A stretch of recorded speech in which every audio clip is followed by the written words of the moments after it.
your career has taken you through a lot of impressive chapters, from leading product at Reverb and Output and now serving as the general manager of Bandcamp. But if we rewind to the beginning, I'm just kind of curious, was the music industry always your end goal, and what really brought you into music? Yeah, so I wouldn't say the music industry was my end goal per se, but I grew up playing music as a musician, being involved in music in different ways, playing in bands. Music's how I got into technology in general. So when I was a teenager in the 90s playing in bands, I started building websites for my bands, my friends' bands, and that's how I sort of got into to doing anything technology related. And so, music was always kind of the locus, the center of it. And I did study music in college. I studied broadly you'd call it ethnomusicology now, sort of music and anthropology and that intersection. And then out of college, I was just sort of very fortunate. I bugged enough people around me. I wanted to do something music related, and got a job at an music arts related nonprofit in Chicago. I was in Chicago at the time, called the Jazz Institute of Chicago, which does educational programs and presenting. They put on the Chicago Jazz Festival, put on concerts throughout the year, and so that was my first, music industry job per se. But then you kind of pivoted away from that. Were you comfortable leaving kind of the music scene? Well, I guess the way I always approached it personally was relatively organically. The opportunities that have presented themselves have made sense for me for the time they presented themselves. So, I was at the Jazz Institute for 5 years, right out of college, and it was amazing. I got to present huge jazz acts that I'd looked up to my whole life, and meet all these amazing people. I booked a club for a couple years in there, a jazz club in Chicago called the Velvet Lounge. I wrote grants for arts related nonprofits, and I was playing music that whole time. And when I decided to do something else after that, I continued to develop software, doing websites and things like that. And it was just sort of an interesting point where I was thinking, hey, maybe that's my career. When you're in your 20s, you don't have it figured out.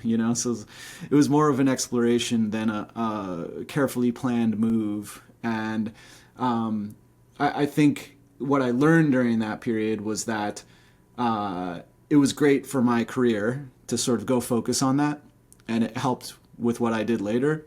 But I really did miss being around music. I really did care about not just solving these problems, but which problems I was solving, and who I was solving them for, and that impacts for me. It's about motivation. I think it was more difficult to stay motivated when I was away from music. Oh, as someone in their 20s who's also still trying to figure it out, I appreciate that sentiment. But that brings us to your current role at Bandcamp. For anyone who might not be familiar with Bandcamp, can you explain what the company does and then what your day-to-day looks like within the company? Sure. So you can think of Bandcamp as like the world's biggest, best online record store. But what makes Bandcamp unique is that it's a marketplace. So any musician or label can come and post their music, and when fans buy it, they're directly supporting that artist or label. And so, Bandcamp takes a commission, but the majority of the money goes directly to the artist and the label. And so we sell a lot of music. It's about half physical goods related to music, so vinyl, CDs, cassettes, even T-shirts and other merch, and then half digital music, where you're buying the files and the ability to sort of stream it indefinitely. Definitely, yeah, and it's worth noting it's like a direct to fan model. So these people are selling directly to people who already know them, but you also have abilities for them to be discovered on the platform as well.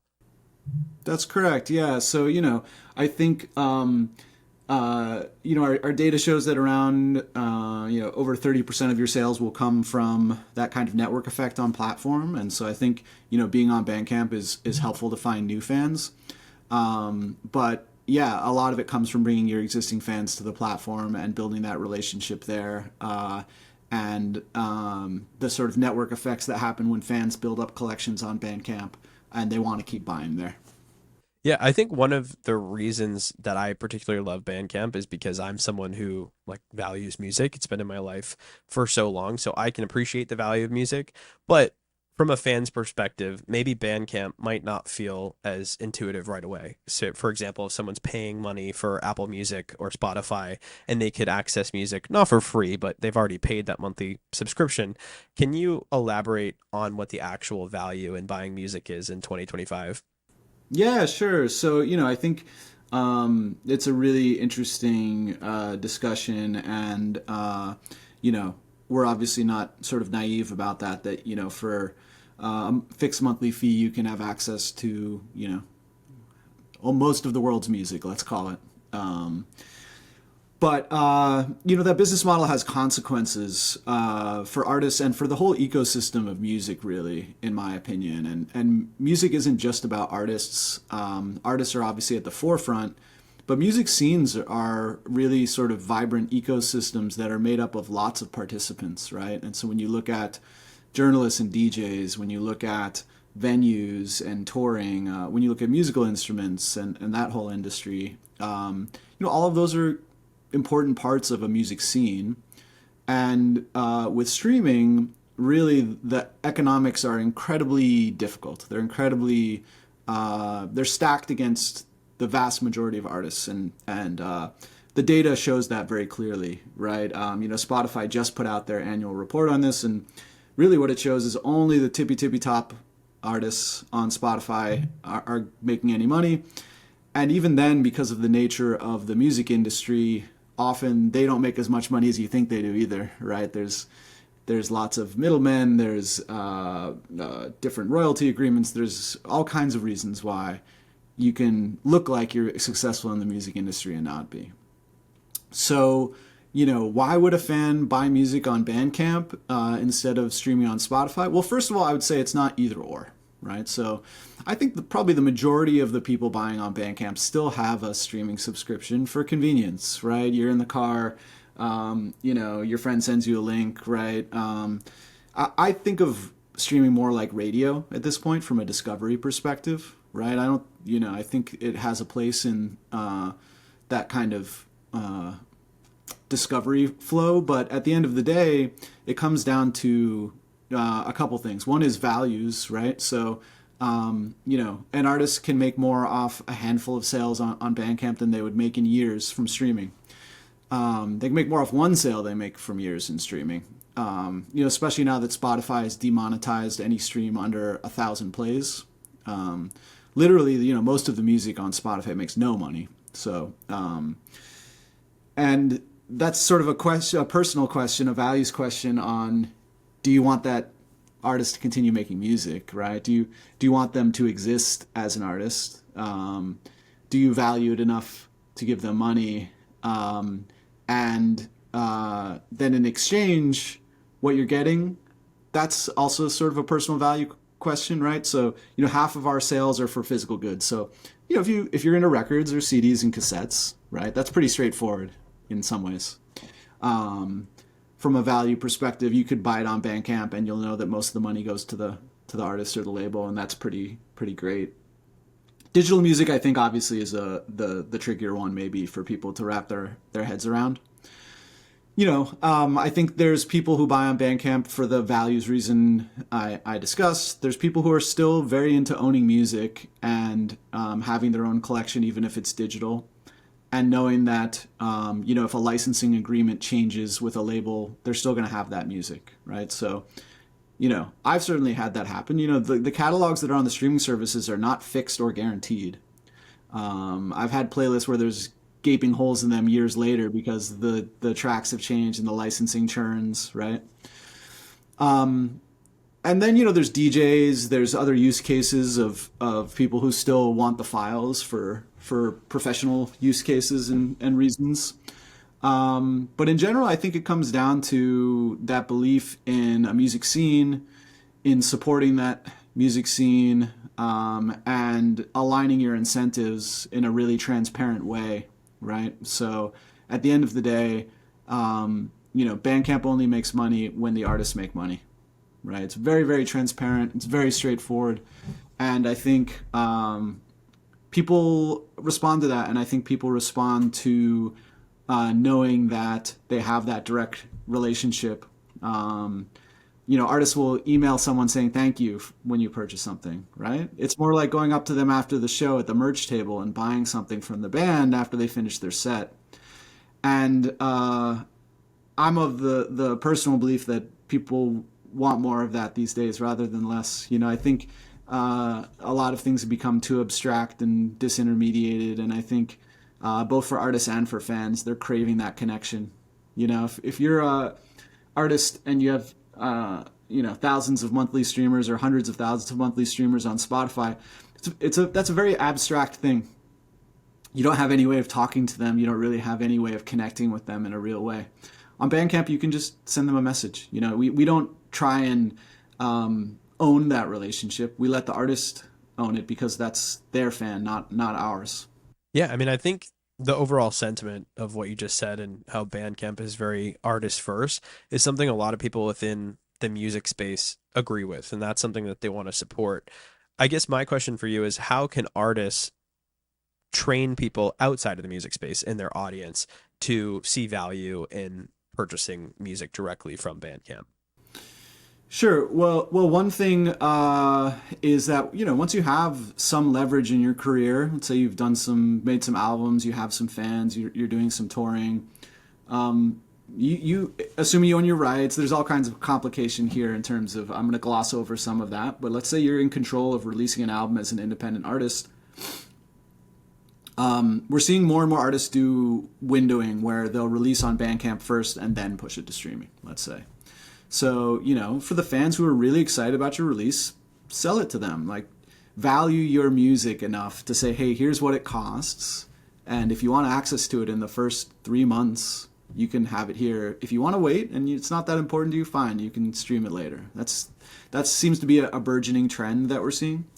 And I think part of it is you have to take that leap of charging for it and putting that value on it, right? The other thing is merch, right? So, it's starting to merchandise, even if you're not trying to sell the digital music, sell a CD, sell a record, sell a cassette, sell a t-shirt, sell your concert posters. You can sell anything to your fans that they want, right? We see some really creative merch on Bandcamp, lots of clothing, but little zines that artists put out and all kinds of stuff. And the nature of fandom is that it's exciting when an artist puts something out that you're interested in, that you get to have a piece of it. Yeah, and I do just want to make a point too. It's not like your company, just says they're artists first and just says that they only make money when artists make money. But Bandcamp Fridays are a huge thing that you all do, and it's where the platform waives its revenue shares. So the artists keep 100% of sales. And it's been a huge help for musicians. From an outsider standpoint, from a business standpoint, transparently speaking, it seems like a loss if you're, giving away profits, but also it ties directly into your company's ethos. So, what made Bandcamp commit to something like this, and how do you also justify it internally? Yeah, sure. So, Bandcamp Friday actually were really almost exactly at 5 years. So they started at the beginning of the pandemic in 2020. So right now it's March 2025. It was 5 years ago that the first one happened. And that was the genesis. Bandcamp had done fundraisers for causes in the past.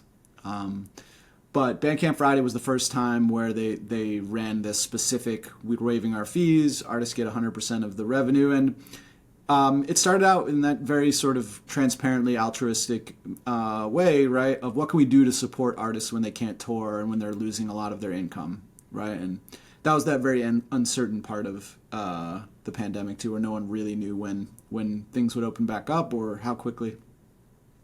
And then they continued that year. And, transparently, I was not part of Bandcamp at that time, and so I've joined later. And I joined at a point when this conversation was happening around, hey, well, is this something we're going to do indefinitely, or is it something that we wind down? Like, what is the future of Bandcamp Friday? And I think a couple things I'll say about that. One is that when you take a sort of ecosystem approach to a problem, you approach it differently than a spreadsheet approach to a problem.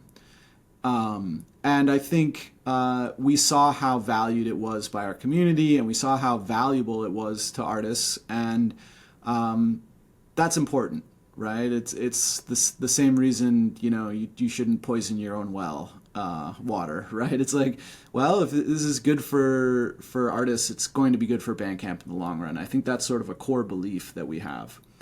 But also, without giving away too many of the details, it's good for Bandcamp, right?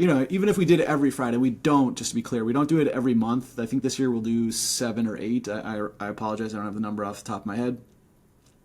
So out of 365 days a year, 7 or 8 days is not gonna really dramatically impact our business, and because they're so popular on those days, we see a nice halo effect around them, let's just say, and we've done the math, and we think it's a good marketing event as well that also supports the community. So that's a very nice win-win.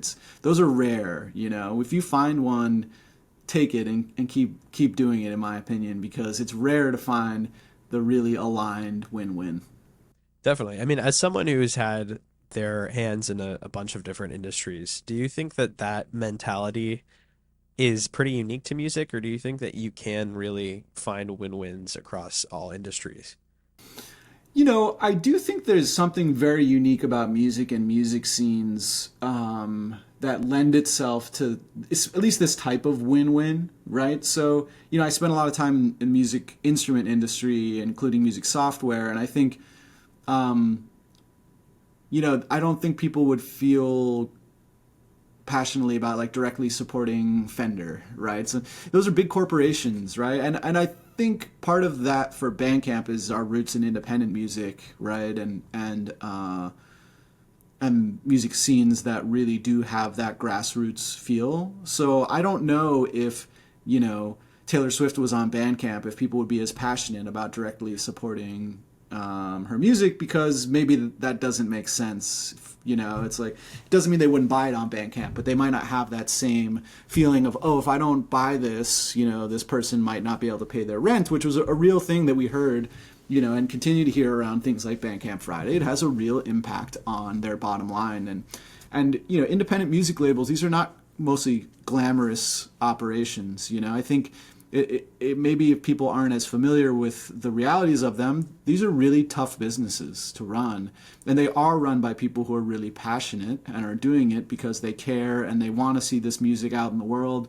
They want this music to exist and to survive, and so it's good to have that kind of push and pull. But I don't even think in a lot of other creative industries like film or things like that, it's just a different nature of the relationship to the creator.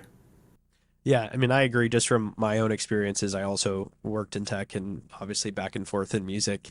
And yeah, sometimes it can feel a little bit soul sucking outside of music, and that, corporate greed is very apparent. And then music, you just have so many people volunteering to just do things for free or, forego their percentage because they want the artist to succeed. And I think that's ultimately what keeps me in the space.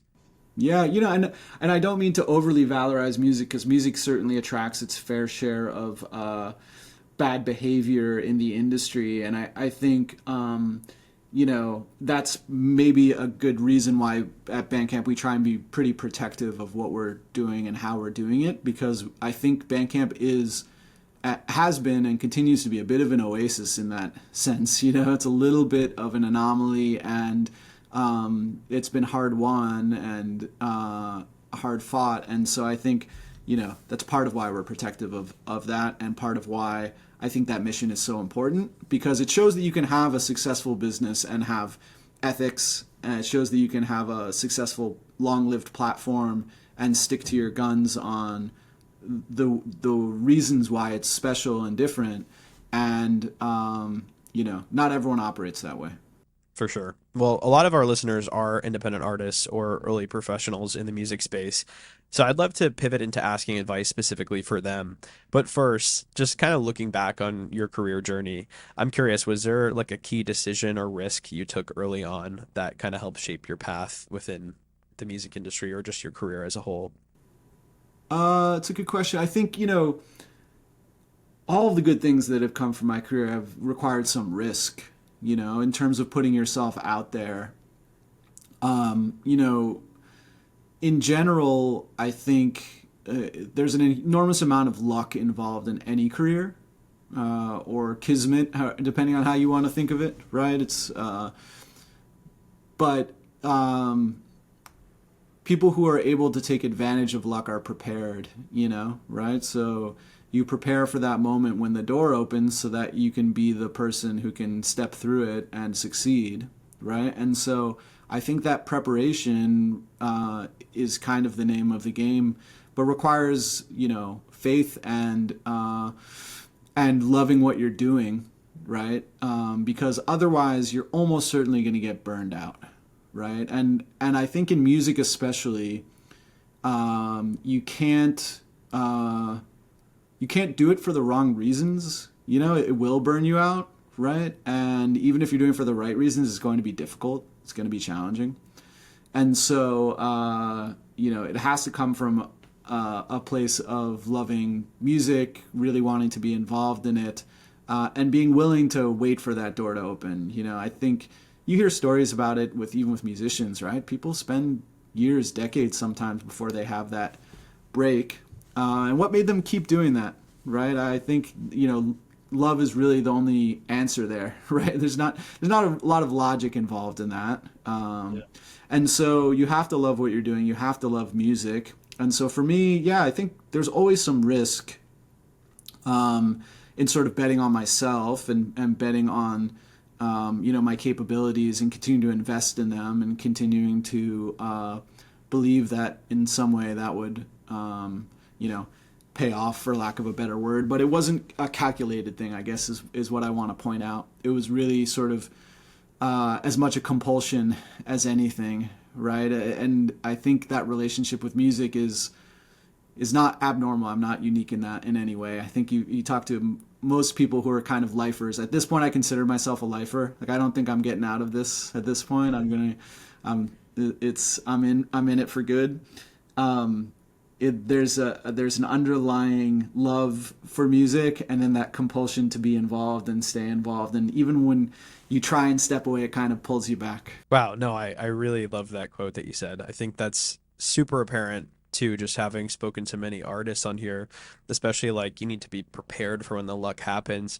We've talked to some people who, they might have like this viral moment or they were discovered by the right person, but they're not ready to take that opportunity because they weren't prepared and whatever it may be. Like whether it's they don't have a pre-save link, but all of a sudden they have 2 million people on their TikTok channels and it's kind of a wasted opportunity. But yeah, kind of just what you said, just like keep betting on yourself and being prepared along the way and take risks on yourself and one day it'll happen. Yeah, and that might sound kind of naive. I think I just want to reflect that back, that I understand that, but I think it's true, and I think part of that is, if you're a musician, it's making music that you love, that you want to hear, and if you're in sort of the business side, it's the mirror of that is what are the opportunities that you wish existed in the industry? What are the products you wish you could use? How are they aligned with what you think, how you think things should work, right? Like Bandcamp was just an idea that someone had, right? And they built it. That's really hard to do. It's really hard to go from thing doesn't exist in the world and I have an idea to actually doing it. The execution's the hard part. That's the work. And I think the same is true for any facet of the industry. Definitely. Well, continuing on the artist side of things, it just seems like exposure and opportunities are constantly evolving. And lately, short form content and even AI have dominated conversations. Specifically, how do you think short form content has changed the way new music is discovered? And can artists truly succeed without leading into content creation? Yeah, I mean, I think short form content has changed the way our society's brains work. I think it goes so far beyond music, from like an attention span and focus perspective.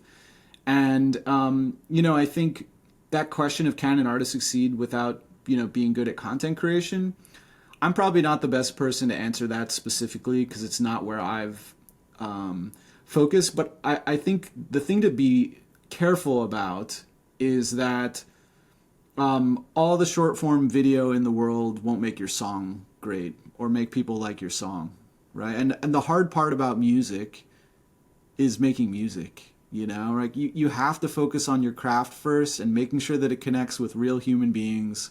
And if you do that, yeah, you should probably figure out how to market it, right? And in 2025, marketing it, yeah, it involves putting yourself out there, and that probably involves short form video.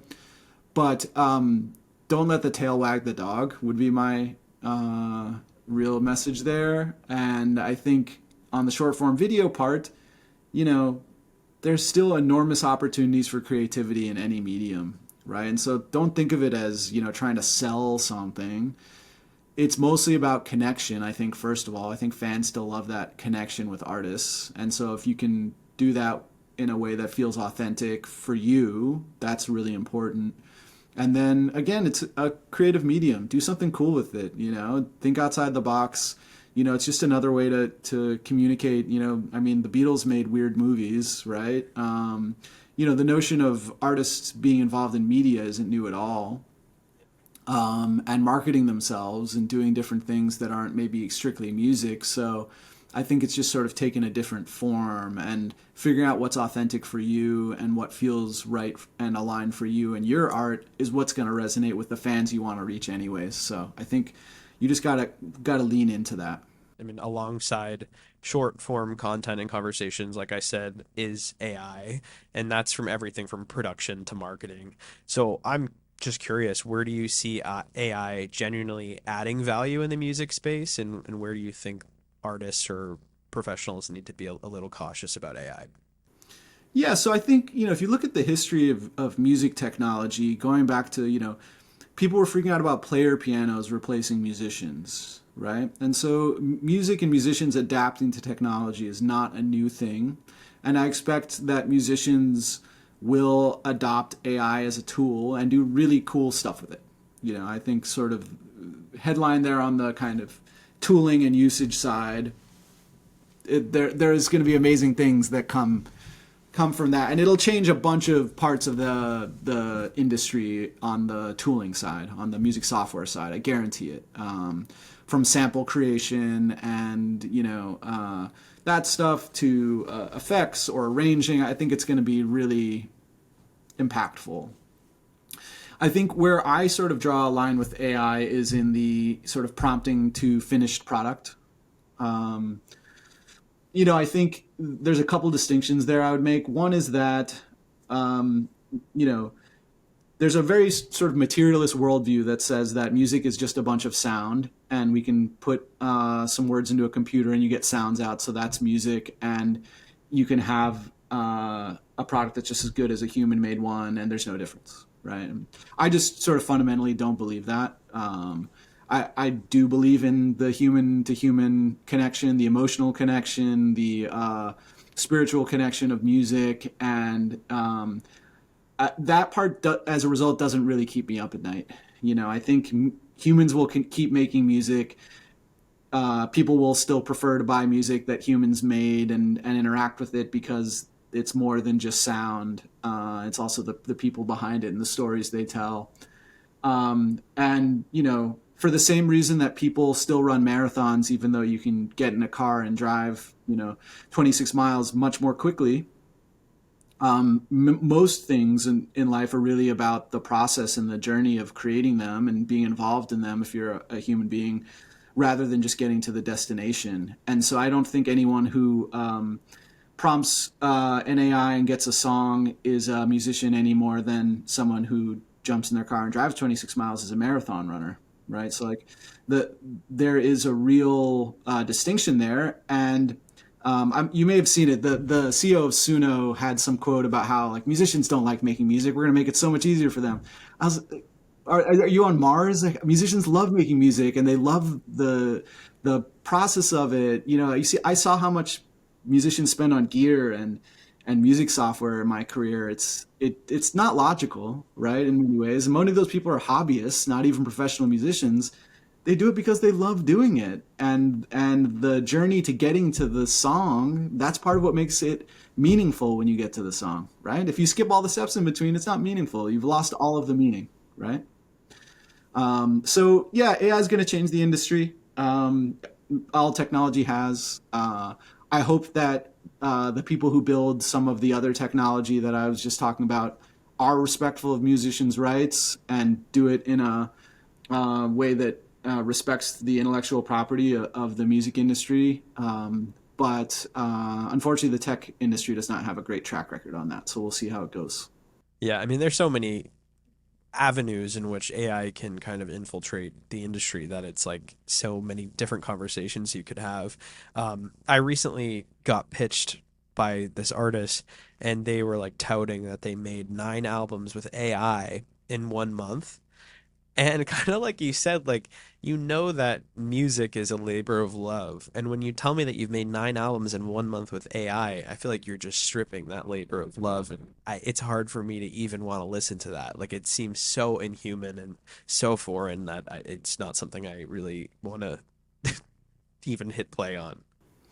Well, yeah, and it begs the question: if you want to make 9 AI albums for yourself, sure, if that's really what you want to listen to, no judgment from me. Knock yourself out. But in a world where we just saw a statistic that more music gets released in a day now than got released in the entire year of 1989. So like the rate of music being released, there's so little friction now to release an album, and part of that's because of the way streaming and digital music works as well with distribution. Is this really what we need? Is it to making music was already pretty easy, I guess is what I'm saying. We've already democratized music making. I think there's you hear that phrase sometimes in music software and that part of the industry that they're going to democratize music making. And I think music making is already pretty democratic. I don't think access is really the problem. The bar doesn't need to get lower. I'm pretty sure like my 5-year-old niece has an iPad app where she can make a song. Right, exactly. Exactly. So I think, yeah, that doesn't seem impressive, right? Like, are you impressed by 9 albums? No, it's trying to compete for our already fractured attention, right? And so care is what's going to stand out in that world, not quantity. Definitely another good quote. Well, transitioning to the business side of things, I've mentioned a lot of our listeners are career professionals really in the early stages of their career. And I'm honestly I'm young, but I'm fortunate to have this platform that keeps me connected to music. And when I look at my friends that I interned with early on, it's a reminder of how difficult it can be to break into the music space, especially on the business side. Many of them have either moved on from music completely or they're still in entry level jobs in the world's smallest apartment in New York. So my question for you is, what advice would you give someone that's stuck in that position who's just trying to find their footing because ultimately music industry is their passion and their end goal? Yeah, well, I mean, first of all, think pretty broadly about the notion of the music industry. I would say, don't get too fixated on, oh, I want to be an A&R or something like that, right? Or be in the major label world. I think because the music industry is challenging to begin with, don't count yourself out by reducing your options. And so, again, I used to work in the music instrument side. I think of that as part of the music industry. It's definitely sort of some of the creative tooling that goes into music, both on the music software and the physical instruments, and that's a huge industry. On the recording side, there's everything from recording studios and that part of the industry, mastering, production, PR, A&R. There's just so many different facets of the music industry. That's not even touching the live music world, right? Which is its whole own universe. And I think, I also just would encourage everyone to, take a little bit of that DIY ethos too, right? Don't wait for some opportunity to open for you. Go make it. If you really want to be involved in a label, go start a label. It's never been easier to start a label, right? It's still hard in the sense that it's going to be difficult to succeed, and that's going to make you flex all of these muscles around A&R and marketing and business and things like that. But no one's stopping you from starting a label tomorrow if that's really what you want to do, right? And so part of it is, don't wait for opportunity to come to you. Just, sort of go create it and be creative.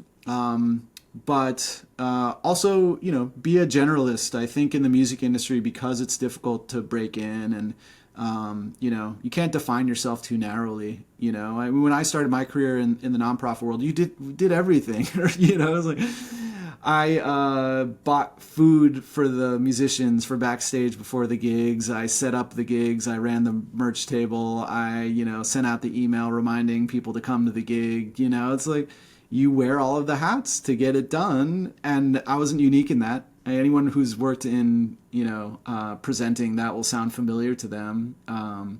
But that doesn't work if you're thinking to yourself, oh, hey, I'm a marketing person and I'm just going to show up and do the marketing. It's like, well, if you really want to do it, you got to do all of it. And, I picked musicians up from the airport. I was a taxi service, right? I did anything that we needed to do to get the gig happening and to make it awesome, and again, you do that because you care, right? You do that because I'm so excited about the music we were presenting. I wanted to make sure it was awesome, and we just wanted it to be the best thing, right? And so setting that bar and then going and making it happen is really kind of the name of the game. Yeah, I mean, I think that's fantastic advice, and it's also kind of the reality of the music world as well. And I think it is so uniquely positioned where you really can make your own opportunity. I think sometimes when people hear that, they might immediately be on the defensive. But that was honestly one of the best advice I've ever been given way, many years ago. It's just, if you want to be an artist manager, go manage an artist. Or if you want to go do this, go do it, because you can. There's no rule that says you can't. Whereas, like, you can't just go be an accountant. You can't just go be an English teacher. The music industry is really unique where you really can create a lot of your own opportunity. So I really respect that advice. Totally. Yeah. No credentials. Go do it. Yeah, but also, baby steps. But looking ahead, just in the whole future, what excites you most about where music is headed, and how do you see Bandcamp playing a role in shaping that future? Yeah, I think with all the trends we talked about with AI and streaming and all these other things, I think the future favors Bandcamp. I think the future favors a platform with direct fan connections, and I think you're already seeing inklings of that from other parts of the industry. I mean, you saw James Blake launch his own platform, Vault, so that he could reach fans directly. People are figuring it out. Musicians are figuring it out. Artists are figuring it out, and I think if you look at the history of the music industry, it changes. That's records to cassettes and CDs, and then MP3s and iPods and streaming, right? Like, it's not going to stand still, but I think Bandcamp's in this position of sticking with this kind of timeless approach to it that the tide will continue to come back to, and it'll favor. And so, what I see is that as the world is flooded with more content, and it's more and more difficult to wade through, and artists are going to have to make choices about where they put their music and how they want their careers to be run. And I think that's going to be good for Bandcamp. I believe in that. Heck yeah. Well, Dan, I really appreciate your time. Everything you shared was super insightful. I do wrap up every interview with this question because obviously we just spent so much time talking about your career in the music industry, but you are a person beyond that, believe it or not. What's one personal goal that you hope to accomplish in the near future? Personal goal. So I'm as you can tell, I'm also a musician. I'm not a professional musician. I don't play gigs anymore or anything I have in my life, but I've been working my way through a guitar book. I decided this year I was going to sort of reinvest in my own playing, which I haven't done in many years. I have kids and, a life that keeps me very busy, but I really enjoy practicing music and practicing guitar, and I hadn't really invested in my skills in a long time. So I'm working my way through a book of guitar exercises that Pat Metheny wrote, that are actually improvisations he did like as warm-ups for a tour. He recorded them and then transcribed them, and they're totally insane. Like, Pat Metheny's like from outer space. I don't know how he does some of it, but I'm on exercise 4, so it's, I don't know, March. So I'm doing okay. I'm making my way through it, but that's my goal, is to get through all of these, be able to play them at least somewhat fluidly. I'm setting the bar pretty low. Some of them are very, very challenging, but I'm really enjoying it. It's been fun. Would you ever want to play out again? Oh yeah, I think as my kids get older, I'm going to start getting out there again. But it's just a phase of life I was in and that combined with the pandemic and other things just sort of made me a little bit cloistered. But I'm planning to get back out there again. That's cool dad stuff right there. Yeah. Hey, you got to show your kids. I grew up. My dad plays music. I had an uncle who was a professional musician. I grew up with friends whose parents played in bands. They would throw parties at their houses, and the adults would play music. And I think culturally that's important for me to do and to show my kids too. They're both learning instruments, and I think being creative in front of your kids and with your kids is something that I really value.